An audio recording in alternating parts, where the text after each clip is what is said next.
Forgotten history. Australia's early gold discoveries could be said to have disappeared down the rabbit hole when it was announced that Edward Hargreaves was the so-called discoverer of payable gold here in Australia.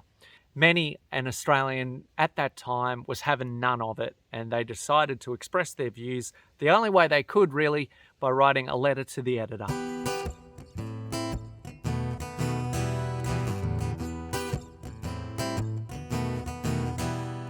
Countless letters to the editor of numerous publications during the initial days of the rush in 1851 dispute Hargreaves as the initial discoverer, questioning his claim to the reward offered for the first discovery of payable gold in New South Wales.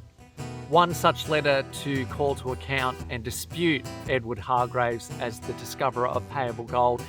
Here's a letter to the editor from the Sydney Morning Herald dated Monday, 5th of May 1851. The original correspondence is the gold discovery.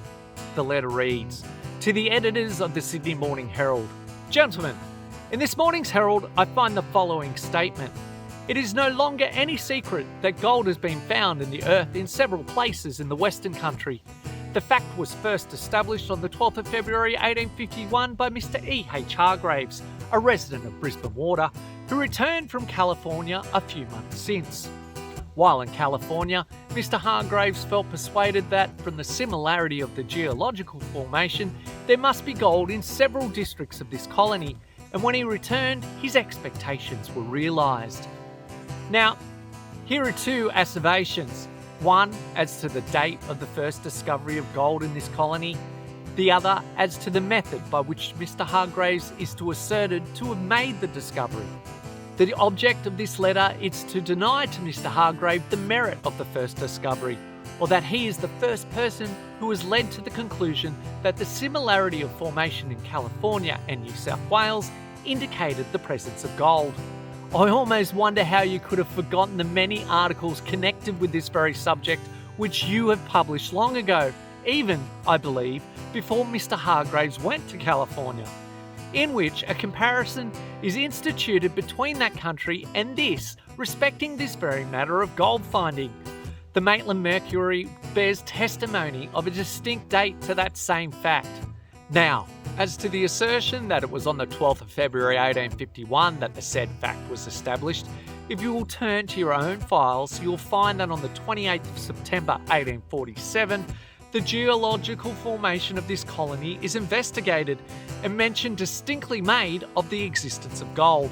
And the article I allude to states that from facts communicated long before to the Geological Society, Sir R.J. Murchison has already, in a letter that had been published in the Philosophical magazine addressed to Sir C. Lemon, his advice that a person well acquainted with the washing of mineral sands be sent to Australia, speculating on the probability of auriferous alluvia being abundant, and suggesting that such will be found at the base of the western flanks of the dividing ranges. The facts communicated were that gold had so been found, and some of the gold is still in my possession. Mr. Hargreaves has therefore merely acted upon suggestions thrown out years ago, and he has, therefore, no claim as a discoverer. The discoverer is he who first proclaims a fact. The fact in question was not first proclaimed by him. If any merit exists deserving reward, why should the cultivators of the science that leads others to riches be set aside? There are numerous localities in which gold has been found in this colony, but is the government to pay every individual who picks up a handful of it? However, to confine myself to the immediate object, I deny again that either gold was first found in alluvia in this colony in 1851, or that Mr. Hargreaves is the first person who indicated its existence from geological principles. Published May 5th, 1851 in the Sydney Morning Herald.